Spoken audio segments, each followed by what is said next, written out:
বীজগাণিতিক রাশির লসাগু বা এলসিএম এই জিনিসটা কিভাবে বের করতে হয় চলুন আজ সেটা শিখে নেওয়া যাক। বীজগাণিতের এই টপিকটা অনেকের কাছেই বেশ কঠিন লাগে, বিশেষ করে যখন বীজগাণিতিক ভগ্নাংশের যোগ বা বিয়োগ করার দরকার হয়। কিন্তু চিন্তা নেই, আজ আমরা ধাপে ধাপে পুরো বিষয়টা একদম সহজ করে ফেলব। চলুন শুরু করা যাক। জটিল দেখতে বীজগাণিতিক রাশিগুলোর লঘিষ্ঠ সাধারণ গুণিতক বা লসাগু খুঁজে বের করা, এটা তো বেশ কঠিন মনে হতেই পারে, তাই না? কিন্তু বিশ্বাস করুন, একটা পরিষ্কার মেথড ফলো করলে এই সমস্যার সমাধান করা কিন্তু খুবই সহজ। আর আমরা আজ ঠিক সেটাই শিখব। সাধারণ পাটিগণিত থেকে যখন আমরা বীজগণিতে আসি, তখন ব্যাপারটা কতটা জটিল হয়ে যায় সেটা কিন্তু এখানে পরিষ্কার দেখা যাচ্ছে। আমাদের আজকের কাজ হলো একটা স্টেপ বাই স্টেপ গাইডের মাধ্যমে এই গ্যাপটা পূরণ করা আর পুরো বিষয়টাকে সহজ করে তোলা। তো আমরা ঠিক কি বিষয় নিয়ে কথা বলবো, এই হলো আমাদের আজকের রোডম্যাপ। প্রথমে আমরা বুঝব বীজগাণিতিক লসাগু জিনিসটা আসলে কি। এরপর শিখব একটা 2 ধাপের মাস্টার মেথড, কিছু সহজ উদাহরণ দিয়ে প্র্যাকটিস করব এবং শেষে আরও জটিল কিছু সমস্যার সমাধান করে আমাদের স্কিলটাকে নেক্সট লেভেলে নিয়ে যাব।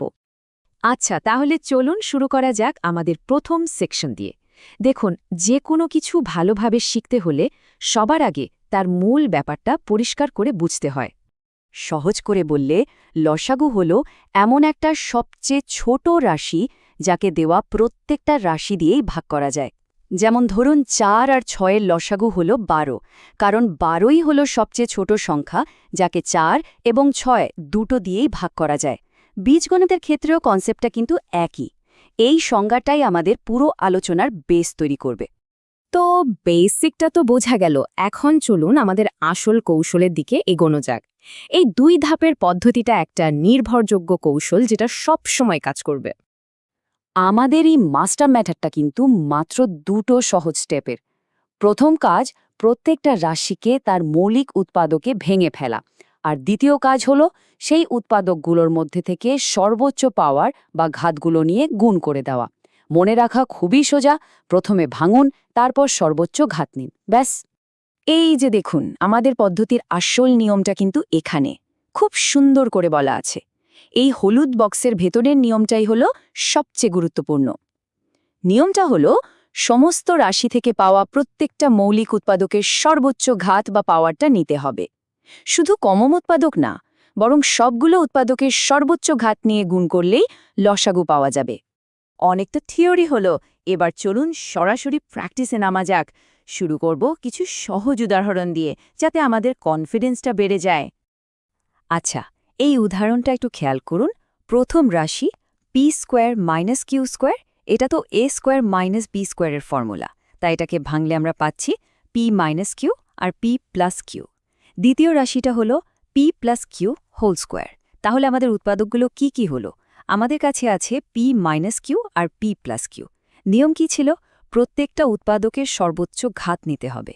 এখানে পি মাইনাস কিউ আছে একবার, তাই এর ঘাত হলো 1, আর পি প্লাস কিউ প্রথম রাশিতে আছে একবার আর দ্বিতীয় রাশিতে 2 বার, তার মানে এর সর্বোচ্চ ঘাত হল 2। সুতরাং আমাদের লসাগু হবে পি মাইনাস কিউ আর পি প্লাস কিউ হোল স্কোয়ারের গুণফল। এবার এই দ্বিতীয় সমস্যাটা দেখুন। এখানে প্রথমেই কমন টার্ম নেওয়া হয়েছে, যেটা উৎপাদকে বিশ্লেষণের প্রথম নিয়ম। এরপর ওয়াই স্কোয়ার মাইনাস 1কে এ স্কোয়ার মাইনাস বি স্কোয়ারের সূত্রে, আর y square minus 2y plus 1কে ওয়াই মাইনাস 1 হোল স্কোয়ারের সূত্রে ভাঙা হয়েছে। একদম শেষে আগের মতোই প্রত্যেকটা উৎপাদক x, y মাইনাস 1 এবং y প্লাস 1-এর সর্বোচ্চ ঘাতগুলো নিয়ে আমরা ফাইনাল লসাগু পেয়ে গেছি। তার মানে বুঝতেই পারছেন, আসল খেলাটা কিন্তু উৎপাদকের বিশ্লেষণের। আপনি যত ভালোভাবে প্রত্যেকটা রাশিকে তার সবচেয়ে ছোট ছোট বিল্ডিং ব্লকে ভাঙতে পারবেন, লসাগু বের করা আপনার জন্য ততটাই সহজ হয়ে যাবে। আচ্ছা, সহজ জিনিস তো অনেক হলো, এবার একটু লেভেল আপ করা যাক, কি বলেন? আমরা এখন কিছু বেশি চ্যালেঞ্জিং সমস্যার দিকে যাব। এটাকে আপনার টুলকিটে আরও কিছু পাওয়ারফুল টেকনিক যোগ করার একটা সুযোগ হিসেবে দেখুন। একটা জিনিস কিন্তু মাথায় রাখতে হবে, সমস্যা যতই কঠিন দেখতে লাগুক না কেন, আমাদের সেই 2 ধাপের মূল পদ্ধতিটা কিন্তু একই থাকবে। যা বদলাবে সেটা হলো উৎপাদকে বিশ্লেষণের ধরন।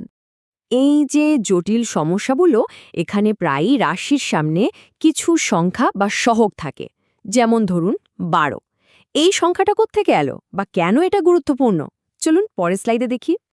প্রায়ই তো বীজগাণিতিক রাশির সামনে কিছু সাংখ্যিক সহগ বা কোএফিসিয়েন্ট থাকে। সেগুলোর ক্ষেত্রে কি করতে হবে? এই স্লাইডটা কিন্তু ব্যাপারটা একদম পরিষ্কার করে দিচ্ছে।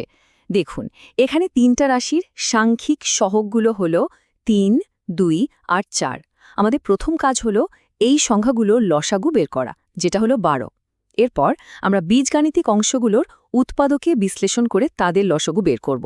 আর একদম শেষে এই দুটো রেজাল্টকে একসাথে গুণ করে দিলেই আমরা আমাদের কমপ্লিট লসাগু পেয়ে যাব। এখানে আমরা আরেকটা অ্যাডভান্স টেকনিক দেখছি, যেটাকে বলে মিডল টার্ম ফ্যাক্টরিং। খেয়াল করে দেখুন, প্রথম রাশিতে 2p² প্লাস 3p মাইনাস 2কে উৎপাদকে ভাঙার জন্য মাঝের 3pকে এমনভাবে 4p মাইনাস p হিসেবে ভাঙা হয়েছে যাতে প্রথম দুটো আর শেষ দুটো পদ থেকে সহজেই কমন নেওয়া যায়। এই কৌশলটা জানা থাকলে অনেক জটিল রাশিকেও সহজে ভেঙে ফেলা যায়। অনেক সময় কিন্তু আপনাকে কিছু নির্দিষ্ট বীজগাণিতিক ফর্মুলা ব্যবহার করতে হবে।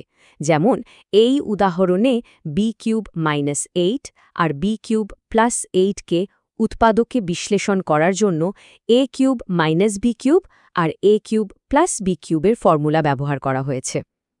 সঠিক ফর্মুলা জানা থাকলে কাজটা অনেক সহজ হয়ে যায়। এই সমস্যাটা কিন্তু দারুণ একটা উদাহরণ। এটা দেখাচ্ছে যে একটা লসাগু বের করতেও কিন্তু বেশ কয়েকটা অ্যাডভান্স টেকনিক একসাথে লাগতে পারে। এখানে a³ - 27 b³ এর জন্য ঘনকের সূত্র, আর 9a² + 24ab + 16b² এর জন্য পূর্ণবর্গের সূত্র, দুটোই ব্যবহার করতে হয়েছে। আচ্ছা, তাহলে আমরা এতক্ষণ যা যা শিখলাম সবগুলোকে এক জায়গায় করে একটা ফাইনাল টুলকিট বা চেকলিস্ট বানিয়ে ফেলা যাক, কি বলেন? এটা ভবিষ্যতের রেফারেন্স হিসেবে খুব কাজে দেবে। তাহলে আমাদের ফাইনাল টুলকিটটা কি দাঁড়াচ্ছে? 1 নাম্বার, সবসময় প্রত্যেকটা রাশিকে পুরোপুরি উৎপাদকে ভাঙতে হবে। 2 নাম্বার, সবগুলো রাশি মিলিয়ে প্রত্যেকটা ইউনিক উৎপাদককে খুঁজে বের করতে হবে। 3 নাম্বার, প্রত্যেকটা উৎপাদকের সর্বোচ্চ পাওয়ারটা নিতে হবে। 4 নাম্বার, সাংখ্যিক সহগ থাকলে তাদের লসাগু বের করতে হবে। আর 5 নাম্বার, সবশেষে সবকিছু একসাথে গুণ করে দিতে হবে। এই নিয়মগুলোই হলো লসাগু নির্ণয়ের আসল চাবিকাঠি। তো এখন আপনার হাতে কিন্তু একটা বেশ শক্তিশালী টুলকিট চলে এসেছে। এবার ভাবুন তো, এই নতুন স্কিলটা দিয়ে আপনি এরপর কোন গাণিতিক সমস্যাটা সমাধান করতে যাচ্ছেন। গণিত চর্চা কিন্তু চালিয়ে যেতে হবে।